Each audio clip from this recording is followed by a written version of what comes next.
Hello students, मैं वैभव अपने channel निबेड़ knob में आपका स्वागत करता हूं। ये चैनल 10th, 11th और 12th क्लास के मैथ्स सब्जेक्ट के लिए डेडिकेटेड है।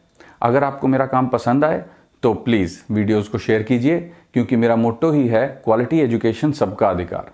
और अगर आप पूरा सिलेबस कवर करना चाहते हैं तो आप मेरे चैनल को सब्सक्राइब करके प्लेलिस्ट में जाके चैप्टर वाइज, क्लास वाइज सारे वीडियोज़ की प्लेलिस्ट चेक कर सकते हैं। और अब तो आप निबेड़ नॉब को इंस्टाग्राम पे भी फॉलो कर सकते हैं। तो चलिए आज का लेक्चर शुरू करें। Students, permutation and combinations chapter की पहली एक्सरसाइज हमने कर ली थी और आज मैं एक नया कंसेप्ट तुम्हें बताने जा रहा हूं, वो है फैक्टोरियल। ये फैक्टोरियल क्या होता है? ये एक यूनरी ऑपरेशन है। यूनरी ऑपरेशन का क्या मतलब हुआ? ये एक ही नंबर पे लगने वाला ऑपरेशन है और ये नेचुरल नंबर्स पे लगता है। अभी तक हमने बाइनरी ऑपरेशंस सीखे हैं। कौन कौन से? Plus, minus, multiply, divide. इसमें दो नंबर पुट होते हैं और तीसरा नंबर आता है।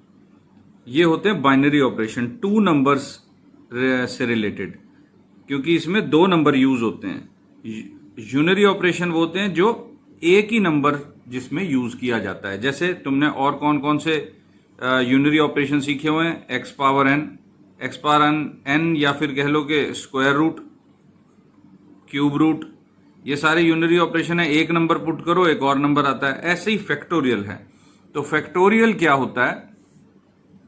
अगर हम एक नेचुरल नंबर n का फैक्टोरियल के लिए ये नोटेशन यूज होती है, ये साइन ऑफ एक्सक्लेमेशन।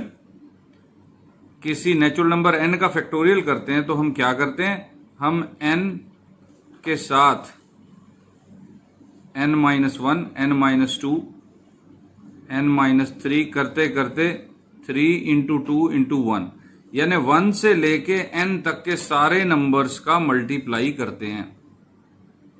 ये होता है हमारा फैक्टोरियल। जैसे मैं एग्जांपल देता हूं, मैंने किया 7 फैक्टोरियल, तो मैं क्या करूंगा? 7 into 6 into 5 into 4 into 3 into 2 into 1। तो ये क्या कितना आएगा? देखें जरा, मल्टीप्लाई करके कितना आता है देखें। यहां तक 1 into 2 into 3 6 into 4 24, 24 into 5 24 into 5 120, 120 into 6 720, 720 को 7 से करोगे आ जाएगा 5040। उसके बाद मैं करता हूं 6 फैक्टोरियल। बहुत ध्यान से देखना स्टूडेंट्स, फैक्टोरियल से रिलेटेड बहुत मजेदार बात बताने लगा हूं तुमको। 6 into 5 into 4 into 3 into 2 into 1, ये कितना आएगा? 720। करके देख लो। 1 into 2 into 3 6 into 4 24, 24 into 5 120, 120 into 6 720। उसके बाद 5 factorial, 5 into 4 into 3 into 2 into 1। तो अभी मैंने कितना किया था? ये 120। उसके बाद 4 फैक्टोरियल, 4 इंटू 3 इंटू 2 इंटू 1 24। उसके बाद 3 फैक्टोरियल, 3 इंटू 2 इंटू 1 कितना आ गया? 6। उसके बाद 2 फैक्टोरियल, 2 इंटू 1 2। उसके बाद 1 फैक्टोरियल 1, और साथ में ही 0 फैक्टोरियल भी डिफाइन किया जाता है 1। ये याद रखो। कैसे है मैं थोड़ा बाद में बताऊंगा, पहले हम कुछ और देख लें। अब तुम कहोगे सर नेचुरल नंबर आप कह रहे थे, ये 0 का फैक्टोरियल कैसे है? तो 0 का फैक्टोरियल स्टूडेंट्स, पहली बात तो ये कि जहां जहां हमें 0 का फैक्टोरियल करना पड़ा है एक्चुअल में, क्योंकि हम काउंटिंग प्रिंसिपल की बात कर रहे हैं, तो 0 का फैक्टोरियल हमने काउंटिंग करते वक्त जहां जहां हमें 0 का फैक्टोरियल करना पड़ा, फॉर्मूले के हिसाब से वहां पर 0 के फैक्टोरियल की जगह हमें 1 यूज करके हमारा काम बना, इसलिए 0 का फैक्टोरियल 1 डिफाइन किया गया है। एक तो ये, दूसरा 0 का फैक्टोरियल हम 1 प्रूव भी कर सकते हैं, लेकिन अभी कुछ और मैं दिखाना चाहता हूं। देखो 7 का फैक्टोरियल किया था, अगर हम इतने नंबर ले लें तो ये क्या है, ये 6 का फैक्टोरियल है। अगर हम इतने नंबर ही कंसीडर करें तो ये क्या है, 5 का फैक्टोरियल। अगर हम इतने नंबर कंसीडर करें तो 4 फैक्टोरियल, फिर 3 फैक्टोरियल, फिर 2 फैक्टोरियल और फिर 1 फैक्टोरियल। इसका मतलब यह है कि जिस भी नंबर का तुम फैक्टोरियल कर रहे हो उससे छोटे हर एक नेचुरल नंबर का फैक्टोरियल उसमें फैक्टर के तौर पे पड़ा हुआ है, और इसीलिए इस ऑपरेशन का नाम फैक्टोरियल है, फैक्टर्स के तौर पे पड़ा हुआ है। और इसीलिए हम इसको कैसे लिख सकते हैं, 7 फैक्टोरियल को 7 इंटू 6 फैक्टोरियल। देखो 6 फैक्टोरियल मल्टीप्लाइड है 7 के साथ, या हम इसको ऐसे लिख सकते हैं 7 इंटू 6 इंटू 5 फैक्टोरियल, या फिर इसको लिख सकते हैं 7 इंटू 6 इंटू 5 इंटू 4 फैक्टोरियल। देखो 4 फैक्टोरियल, 7 इंटू 6 इंटू 5 को ऐसे लिख लो और 4 फैक्टोरियल। तो ये है फैक्टोरियल को एक्सपेंड करना। ये हमने फुल एक्सपेंशन दी है 7 फैक्टोरियल को। हम अपनी मर्जी से कैलकुलेशन में अपनी ईज के मुताबिक कि हमें कैसे कैलकुलेशन जल्दी सॉल्व होगी, हम इसको कहां तक भी 1 से पहले तक रोककर छोटी एक्सपेंशंस में भी काम चला सकते हैं। तो ऐसा करते हैं, मैं तुम्हें यह बताता हूं कि ये 0 फैक्टोरियल का क्या चक्कर है, 0 फैक्टोरियल 1 कैसे है। इसको एक बात तो मैंने तुम्हें बता दी कि इसको डिफाइन किया गया और क्यों डिफाइन किया गया, ये मैं बता चुका हूं। अब मैं तुम्हें बताता हूं कि 0 फैक्टोरियल को 1 हम कैसे समझ सकते हैं कि 0 का फैक्टोरियल 1 ही होगा। अभी हम बात कर रहे थे कि हर छोटे फैक्टोरियल किसी नंबर का फैक्टोरियल बड़े नंबर के फैक्टोरियल में पड़ा है। इसको एक और तरीके से भी देख सकते हो। देखो मैंने ये लिखा, तो 7 को अगर हम इधर ले आए तो क्या बन जाएगा। देखो 7 फैक्टोरियल को 7 से डिवाइड करोगे तो 6 फैक्टोरियल की वैल्यू आ जाएगी। देखो 7 factorial divided by 7 is equal to 6 factorial. बिल्कुल इसी तरह देखो 6 फैक्टोरियल को अगर 6 से डिवाइड कर दो तो 5 फैक्टोरियल आ जाएगा। देखो हम इससे छोटा नंबर ले चलते हैं, 6 फैक्टोरियल को 6 से डिवाइड करो तो 5 फैक्टोरियल आ जाएगा। इसी तरह 5 फैक्टोरियल को 5 से डिवाइड करो तो 4 फैक्टोरियल आ जाएगा। फिर 4 फैक्टोरियल को 4 से डिवाइड करो तो 3 फैक्टोरियल आ जाएगा। यानी कि अगर हम n फैक्टोरियल को n से डिवाइड कर देंगे तो n-1 का फैक्टोरियल आ जाता है। यही पता चल रहा है यहां से। अब अगर हम एक बात देखो, अगर हम n को 1 रख दें तो क्या होगा, 1 फैक्टोरियल को 1 से डिवाइड करो तो 0 फैक्टोरियल की वैल्यू आएगी। देखो 1 factorial upon 1 is equal to 1 minus 1 factorial, यानी 0 फैक्टोरियल। और एक्चुअली 0 फैक्टोरियल यहां पर कितना कैलकुलेट हो रहा है, 1 फैक्टोरियल भी 1 और ये 1 अपॉन 1। तो हमने ये प्रॉपर्टी जब यूज की या ये इक्वेशन यूज कर ली हमने जब, तो फिर क्या हो गया, हमारे पास 0 फैक्टोरियल 1 के बराबर आ गया। एक बार फिर देख लो, 7 फैक्टोरियल से 6 फैक्टोरियल पे जाने के लिए हमने क्या किया, 7 से डिवाइड कर दिया तो 6 फैक्टोरियल आ गया। उसके बाद 6 फैक्टोरियल से 5 फैक्टोरियल पे जाने के लिए हमने क्या किया, 6 से डिवाइड कर दिया। ऐसे ही अब देखो 2 फैक्टोरियल से 1 फैक्टोरियल पे जाने के लिए क्या किया, 2 से डिवाइड कर दिया। अब 1 फैक्टोरियल से 0 फैक्टोरियल पे जाने के लिए हम क्या करेंगे, इसे 1 से डिवाइड कर देंगे तो इसकी वैल्यू आ जाएगी 1। ये प्रॉपर्टी हमने यूज कर ली। तो फैक्टोरियल्स के बारे में तो हमने डिस्कस कर लिया। अब एक और फॉर्मूला तुमसे डिस्कस करना है, वो है परमुटेशंस का। परमुटेशन का कोफिशिएंट कहते हैं उसको। लेकिन अब पेज तो खत्म हो रहा है तो पेज पलटते हैं और फिर आगे बात करते हैं इस चैप्टर की। तो परमुटेशन का कॉफिशिएंट होता है NPR is equal to n factorial divided by n minus r factorial. ये तो होता है इसका फॉर्मूला। पहले तो ये देख लो, हम इसको अच्छी तरह डिस्कस करेंगे, लेकिन पहले इसका फॉर्मूला देख लो। जैसे 5p3 है तो वो आएगा 5 फैक्टोरियल अपॉन 5 माइनस 3 फैक्टोरियल। इसको कैसे सॉल्व करेंगे? 5 इंटू ये 5 माइनस 3 2 फैक्टोरियल है, 5 फैक्टोरियल को एक्सपेंड किया हमने 2 फैक्टोरियल तक डिवाइडेड बाय 2 फैक्टोरियल, ये कैंसिल हो गया और आंसर कितना आ गया देखो 12 5 द 60। इस फॉर्मूले में जो r की वैल्यू है वो 0 या उससे बड़ी भी हो सकती है, ज्यादातर 0 के बराबर नहीं होती, 0 से बड़ी होती है, और n तक हो सकती है।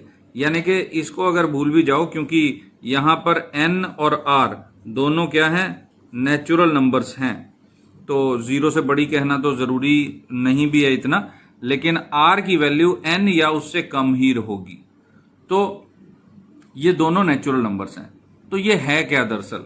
देखो स्टूडेंट्स, मान लो हमारे पास कुछ आइटम्स हैं। चलो मैं ऐसा करता हूं, प्रैक्टिकली तुम्हें दिखाता हूं। मेरे पास कुछ आइटम्स हैं, जैसे ये इरेजर है, ये शॉर्पनर है, ये एक पेन है, ये एक पेंसिल है, और ये एक स्केल है। ध्यान देना आप इस बात पे, बहुत ध्यान देना। तो मैंने मान लो ये कितनी आइटम्स होगी? 1 2 3 4 5। तो 5 हमारा क्या बन गया? 5, ये जो मैंने कैलकुलेट किया 5p3 में 5 हमारे पास आ गया कि मेरे पास 5 आइटम्स हैं टोटल। तो n हमारा 5 है। अब इसमें से मैंने कोई 3 आइटम्स चूज करनी है अपनी मर्जी से। तो मेरे पास कितने तरीके अवेलेबल हैं? तो मैं ऐसा करता हूं, मैं पहले ये चूज करता हूं, फिर ये चूज करता हूं और ये चूज करता हूं। ये बन गई एक परमुटेशन, ये एक अरेंजमेंट बन गया मेरा चूज करने का। ठीक है, स्केल, पेंसिल, पेन। यहां पे मैं लिख लेता हूं स्केल, पेंसिल, पेन। ये पहला अरेंजमेंट हो गया मेरा। चलो, इसके बाद मैंने क्या किया? दूसरा अरेंजमेंट यूज किया। मैंने पेंसिल पहले चूज कर ली, पेन चूज, स्केल चूज किया और फिर पेन चूज किया। यानी मेरा दूसरा अरेंजमेंट बन गया पेंसिल, स्केल, पेन। अभी मैंने इनको टच नहीं किया है, सिर्फ इन 3 चीजों की ही आपस में अरेंजमेंट्स बनते चले जा रहे हैं। फिर मैंने स्केल सबसे पहले चूज कर लिया। नहीं, स्केल तो मैंने पहले चूज कर ही लिया था। यहां पर मैंने पेन सबसे पहले चूज किया, पेन, पेंसिल, स्केल। तो अगला अरेंजमेंट बन गया पेन, पेंसिल, स्केल। तो देखो, सिर्फ 3 आइटम्स की ही अभी तो ये अरेंजमेंट्स चल रही हैं, परमुटेशंस कहते हैं इनको, परमुटेशन चल रही हैं। अभी तो ये मैंने टच नहीं किया। उसके बाद मैं जब इरेजर को भी लाऊंगा कि पहले मैंने इरेजर चूज किया, फिर शॉर्पनर चूज किया, फिर पेन चूज किया, एक ये अरेंजमेंट बन गया। उसके बाद अगर मैंने शॉर्पनर पहले चूज कर लिया, पेन और इरेजर बाद में चूज किया, तो ये अलग हमारा अरेंजमेंट बन गया। तो मैं ये सब काउंट करता जा रहा हूं, और तुम्हें पता है कि ये कितने अरेंजमेंट बन सकते हैं? 5 में से 3 आइटम्स चूज करने के इतने मेथड हो सकते हैं। इतने तो मैं करते करते कंफ्यूज हो जाऊंगा, लेकिन ये तो चलो 5 आइटम्स हैं। अगर मान लो 10 आइटम्स हो, फिर तो मैं ऐसे एग्जाम्पल से करना, अगर मैंने करना चाहूं तो बहुत मुश्किल हो जाएगा। तो हमारे पास ये फॉर्मूला बना हुआ है कि n आइटम्स में से अगर r आइटम्स हमने एट ए टाइम चूज करनी हो तो कितने उसके अरेंजमेंट्स पॉसिबल हैं? n factorial divided by n minus r factorial arrangements possible हैं। जैसे मान लो 2 आइटम्स चूज करनी है, एक छोटा आसान सा एक एग्जांपल ले लेते हैं। 2 आइटम्स चूज करनी है सिर्फ, तो ये 2 चूज की, पहला बन गया यानी कि इरेजर पहले और पेन बाद में। उसके बाद मैंने एक और परमुटेशन बनाई, पेन और इरेजर, ये दूसरी परमुटेशन है, ये अलग अरेंजमेंट बन गया। तो इस तरह से कितनी बार मैं कर सकता हूं, तुम देख ही रहे हो कि किस तरह से हम कैलकुलेट कर सकते हैं। तो ये है कैलकुलेशन का तरीका। अगर आइटम्स ज्यादा हो जाती हैं फिर हम ऐसे एग्जाम्पल ले लेके कितनी बार करेंगे, तो इसलिए हमें फॉर्मूला पता होना चाहिए। तो इसको कहते हैं अरेंजमेंट्स। कितने अरेंजमेंट मैं बना सकता हूं मेरे पास जितनी भी अवेलेबल चीजें हैं उनको यूज करके। तो आई थिंक समझ में आ गया होगा स्टूडेंट्स। बाकी तुम अगर कुछ एग्जाम्पल्स हम करेंगे तो बहुत समझ में आ जाएगा जब एक्सरसाइज करेंगे इससे रिलेटेड, और तुम खुद भी इससे रिलेटेड एग्जाम्पल्स रीड कर सकते हो और जो थ्योरी बुक में लिखी है वो रीड करके देख सकते हो।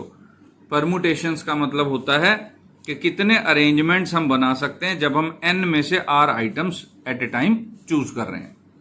तो अब हम आते हैं अपनी अगली एक्सरसाइज पे। हमने 7.1 कर ली थी, एक्सरसाइज 7.2।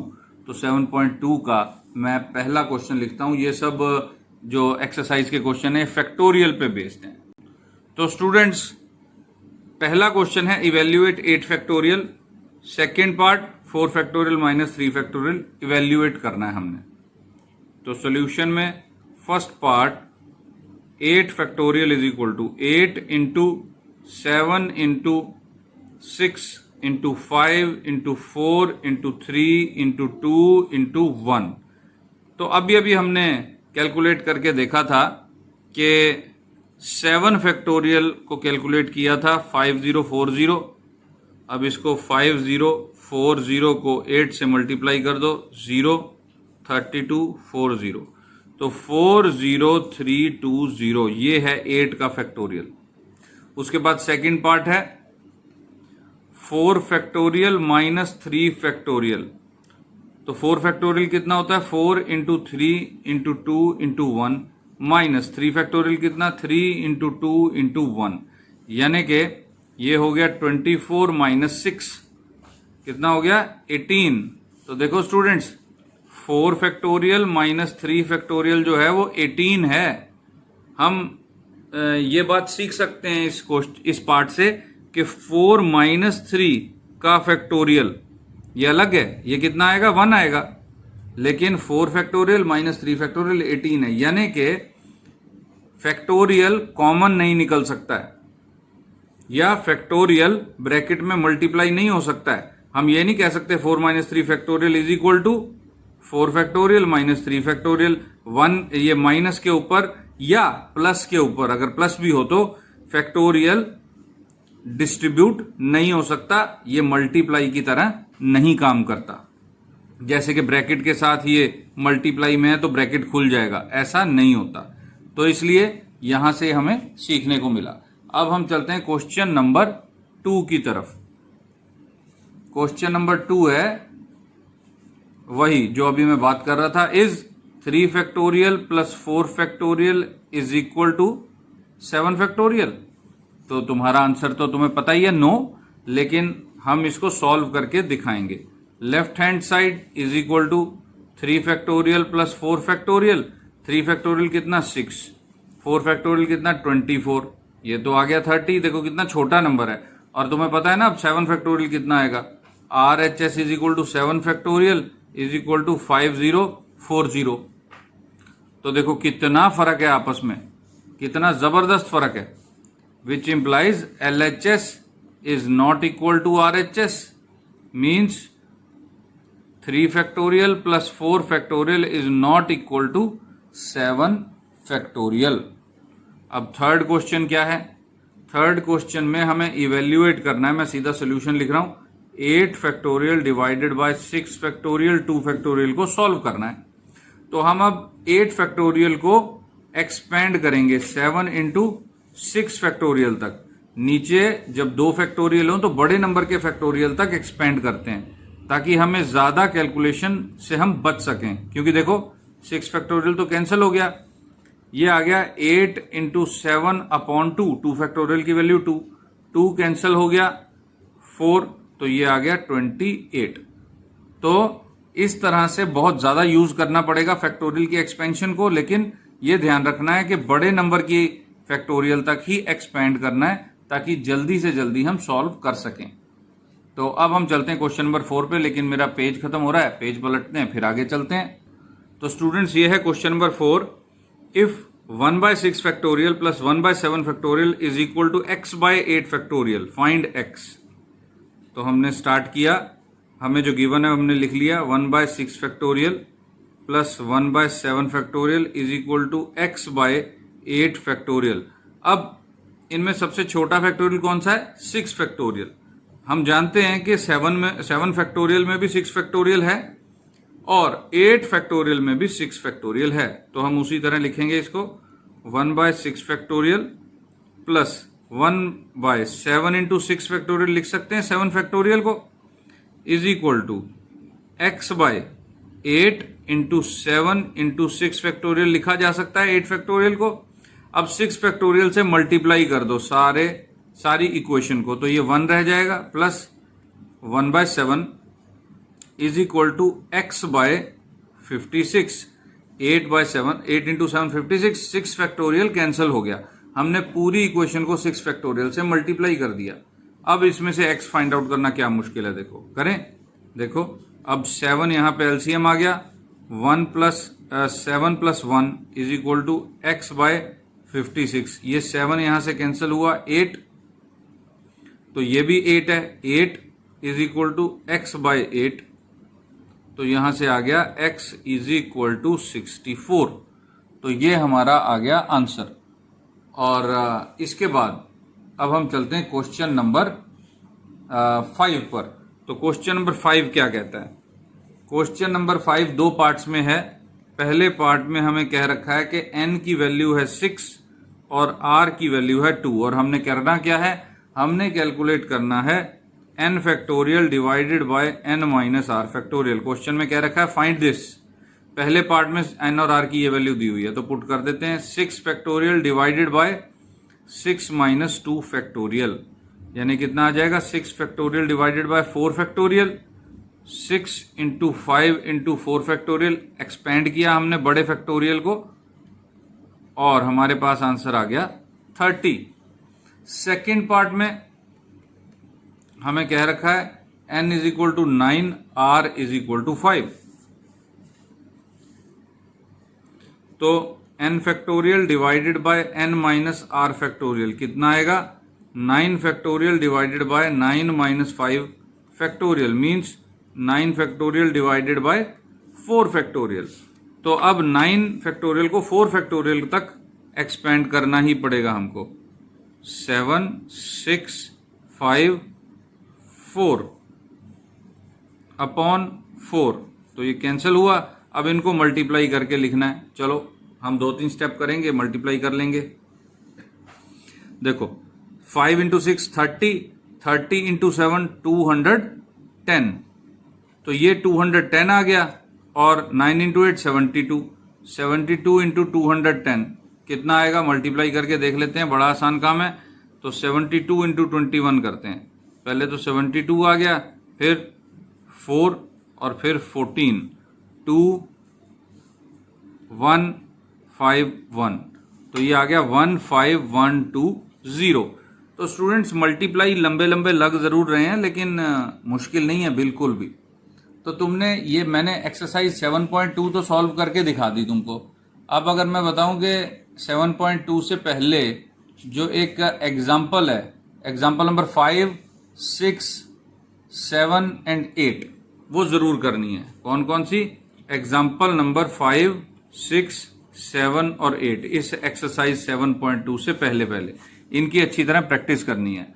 और अगर कोई क्वेश्चन तुम्हारा हो, मान लो तुम कोई किसी एक्सरसाइज का, मान लो तुम चाहते हो कि मैं एक्सरसाइज 9.5 का क्वेश्चन नंबर 10 सॉल्व करूं तुम्हारे लिए, तो तुमने क्या करना है? कमेंट सेक्शन में जाकर ये टाइप कर देना है एक्सरसाइज 9.5 कॉमा क्वेश्चन 10। यहां पे मैं बात सिर्फ एनसीईआरटी की कर रहा हूं स्टूडेंट्स, ठीक है? तो मैं वो सॉल्व किया हुआ क्वेश्चन पिक खींच के उसका सोल्यूशन सेंड कहां करूंगा, कहां पोस्ट करूंगा? कम्युनिटी सेक्शन में, अपने चैनल के कम्युनिटी सेक्शन में पोस्ट कर दूंगा। वहां तुम सोल्यूशन देख सकते हो। और कम्युनिटी सेक्शन कैसे तुम्हें पता चलेगा? जैसे तुम प्लेलिस्ट यूज कर रहे हो और चैनल को सब्सक्राइब करके, तो प्लेलिस्ट के साथ ही ऑप्शन तुम्हें दिखेगा कम्युनिटी का। वहां पर सारे सॉल्व्ड क्वेश्चन के सॉल्यूशंस की पिक्स खींच के मैंने वहां पर पोस्ट की हुई हैं, तुम देख सकते हो। और अब मैं रिक्वेस्ट करूंगा स्टूडेंट्स, कमेंट में जाके 1 to 5 स्केल पर मुझे रेट जरूर करो, रेटिंग जरूर दो। अगर तुम्हें पसंद आए वीडियो तो लाइक और शेयर जरूर करना, क्योंकि क्वालिटी एजुकेशन सबका अधिकार। और प्लेलिस्ट को यूज करके ट्यूशन से बचो, टाइम और पैसे बचाओ, ताकि वो जो पैसा है वो आगे तुम्हारे लाइफ में और काम आए, ना कि सिर्फ ट्यूशन में खर्च हो जाए, जो कि मैं यहां पर तुमको प्रोवाइड कर ही रहा हूं। पढ़ाई पूरी की पूरी मैथ की सिलेबस को मैं कवर कर रहा हूं, तो यहां से तुम कर सकते हो। तो स्टूडेंट्स, एक्सरसाइज 7.2 तक परमुटेशन एंड कॉम्बिनेशन चैप्टर को अच्छी तरह करो। Best of luck. अब हम मिलेंगे अगले वीडियो में, इससे आगे बढ़ेंगे अगली एक्सरसाइज में। Thank you for watching.